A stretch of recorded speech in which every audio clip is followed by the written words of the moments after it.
ಸಪ್ತಾಶ್ವ ಟಿವಿಗೆ ಸ್ವಾಗತ. ನಾನು ಶಮಿ ಶೆಟ್ಟಿ. ದೇಶದ ಪ್ರಧಾನಿ ನರೇಂದ್ರ ಮೋದಿ ಅವರ ಬೆಂಗಳೂರು ಭೇಟಿಯ ಮುನ್ನವೇ ನಡೆದ 2 ಆತಂಕಕಾರಿ ಘಟನೆಗಳು ರಾಜ್ಯದ ಭದ್ರತಾ ವ್ಯವಸ್ಥೆಯನ್ನೇ ತೀವ್ರ ಎಚ್ಚರಿಕೆಯನ್ನ ದೂಡಿದೆ. ಒಂದೆಡೆ ಪ್ರಧಾನಿ ಸಂಚರಿಸುವ ಮಾರ್ಗದ ಸಮೀಪವೇ ಜಿಲೆಟಿನ್ ಕಡ್ಡಿಗಳು ಪತ್ತೆಯಾಗಿದ್ದರೆ, ಮತ್ತೊಂದೆಡೆ ಬೆದರಿಕೆ ಕರೆ ಮಾಡಿದ ವ್ಯಕ್ತಿಯೊಬ್ಬನನ್ನ ಪೊಲೀಸರು ವಶಕ್ಕೆ ಪಡೆದಿದ್ದಾರೆ.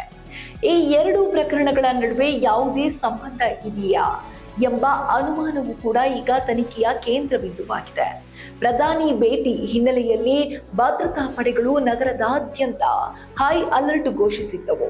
ಪ್ರಧಾನಿ ಪ್ರಯಾಣಿಸುವ ಮಾರ್ಗಗಳಲ್ಲೆಲ್ಲ ಆಂಟಿ ಸ್ಯಾಬೋಟೇಜ್ ಚೆಕ್ ಅಂದ್ರೆ ಎಎಸ್ಸಿ ತಂಡಗಳು ತೀವ್ರ ತಪಾಸಣೆ ನಡೆಸುತ್ತಿದ್ದವು.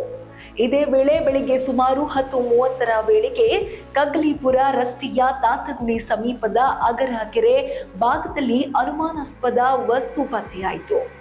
ಆಶ್ರಮದ ಹೊರಭಾಗದ ಬ್ರಿಡ್ಜ್ ಬಳಿ ಕಾಂಪೌಂಡ್ ಸಮೀಪ 2 ಜಿಲೆಟಿನ್ ಕಡ್ಡಿಗಳನ್ನು ಇರಿಸಲಾಗಿತ್ತು.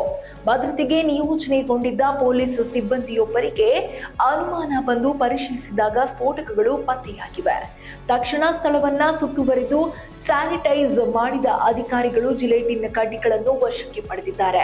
ಅತ್ಯಂತ ಆತಂಕಕಾರಿ ಸಂಗತಿ ಎಂದರೆ ಆ ಸ್ಥಳ ಪ್ರಧಾನಿ ಸಂಚರಿಸಬೇಕಿದ್ದ ಮಾರ್ಗದ ಸಮೀಪದಲ್ಲೇ ಇತ್ತು.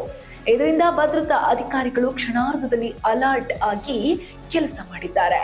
ಇನ್ನೊಂದೆಡೆ ಬೆಂಗಳೂರಿನ ಕೋರಮಂಗಲದಲ್ಲೂ ಮತ್ತೊಂದು ಬೆಳವಣಿಗೆ ನಡೆದಿದೆ. ಅತಿ ಗಣ್ಯ ವ್ಯಕ್ತಿಗಳು ನಗರಕ್ಕೆ ಬಂದಾಗಲೆಲ್ಲ ಬೆದರಿಕೆ ಕರೆ ಮಾಡುವ ಹವ್ಯಾಸ ಹೊಂದಿದ್ದ ವ್ಯಕ್ತಿಯೊಬ್ಬ ಈ ಬಾರಿಯೂ ಕೂಡ ಪೊಲೀಸರಿಗೆ ಕರೆ ಮಾಡಿದ್ದಾನೆ ಎನ್ನಲಾಗಿದೆ. ಕರೆ ಬಂದ ತಕ್ಷಣ ಸಿಸಿಬಿ ಮತ್ತು ಕೋರಮಂಗಲ ಪೊಲೀಸರು ಜಂಟಿ ಕಾರ್ಯಾಚರಣೆ ನಡೆಸಿ ಆತನನ್ನು ಮನೆಯಲ್ಲಿ ವಶಕ್ಕೆ ಪಡೆದಿದ್ದಾರೆ. ಪ್ರಸ್ತುತ ರಹಸ್ಯ ಸ್ಥಳದಲ್ಲಿ ವಿಚಾರಣೆ ನಡೆಸಲಾಗುತ್ತಿದೆ. ಆ ವ್ಯಕ್ತಿ ಈಗ ಮಾನಸಿಕ ಅಸ್ವಸ್ಥನ ಅಥವಾ ಇದರ ಹಿಂದೆ ದೊಡ್ಡ ಸಂಚೇನಾದ್ರೂ ಇದೆಯಾ ಎಂಬ ಪ್ರಶ್ನೆಗಳ ಸುತ್ತ ಈಗ ತನಿಖೆ ನಡೆಯುತ್ತಿದೆ.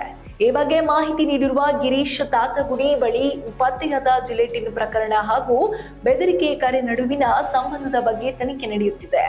ಸದ್ಯಕ್ಕೆ ಜಿಲೆಟಿನ್ ಇಟ್ಟವರು ಯಾರು ಎಂಬುದು ಪತ್ತೆಯಾಗಿಲ್ಲ ಎಂದು ತಿಳಿಸಿದ್ದಾರೆ.